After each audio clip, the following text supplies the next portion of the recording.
Hello. I want to invite you to join us today as we engage in a reading from a story entitled The Other Side as a part of our Black History celebration here at the Zion Hill Missionary Baptist Church. We encourage reading as a part of knowing our history because of the importance of reading. So this book, The Other Side, was written by Jacqueline Woodson and illustrated by E.B. Lewis. The Other Side.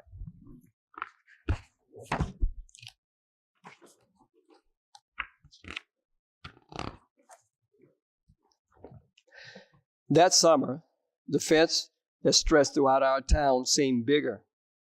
We lived in a yellow house on the other side of it. White people lived on the other. My mama said, "Don't climb over that fence when you play." She said it wasn't safe. That summer, there was a girl who wore a pink sweater. Each morning, she climbed up on the fence and stared over at our side. Sometimes I stared back. She never sat on the fence with anybody. That girl didn't. Once when we were jumping rope, she asked if she could play. My friend Sandra said no, without even asking the rest of us. I don't know what I would have said. Maybe yes, maybe no. That summer, everyone and everything on the other side of the fence seemed far away. When I asked my mama why, she said, because that's the way things have always been. Sometimes when we and mama went into town, I saw that girl with her mama. She looked sad sometimes. That girl did. "Don't stare," my mama said. "It's not polite." It rained a lot that summer. On rainy days, that girl sat on that fence in a raincoat. She let herself get all wet and acted as she didn't care. Sometimes I saw her dancing around in puddles, splashing and laughing. Mama wouldn't let me go out in the rain. "That's why I bought you rainy day toys," my mama said.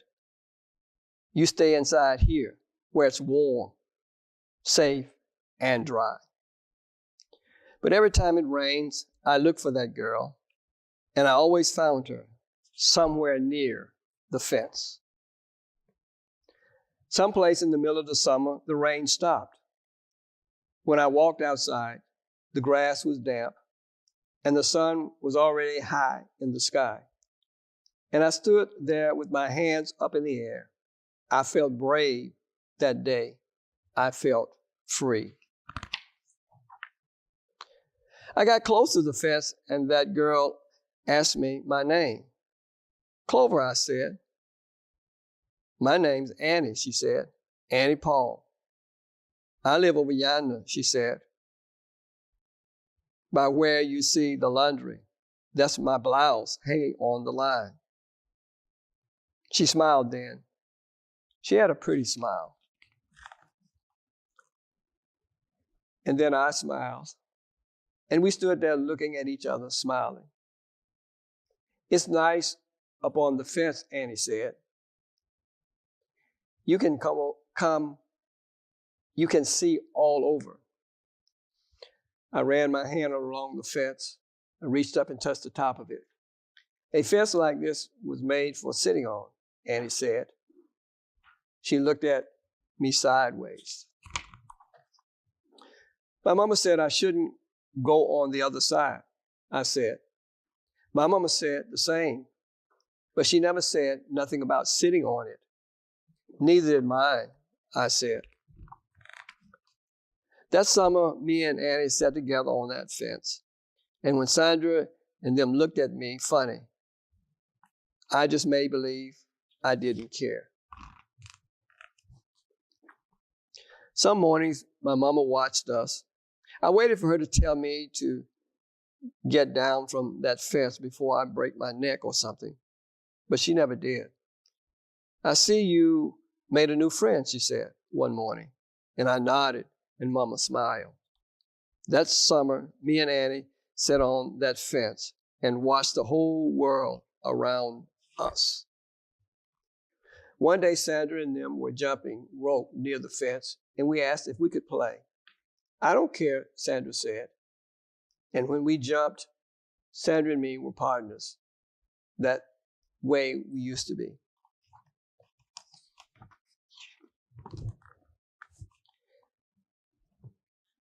When we were too tired to jump anymore, we sat on the fence, all of us in a long line.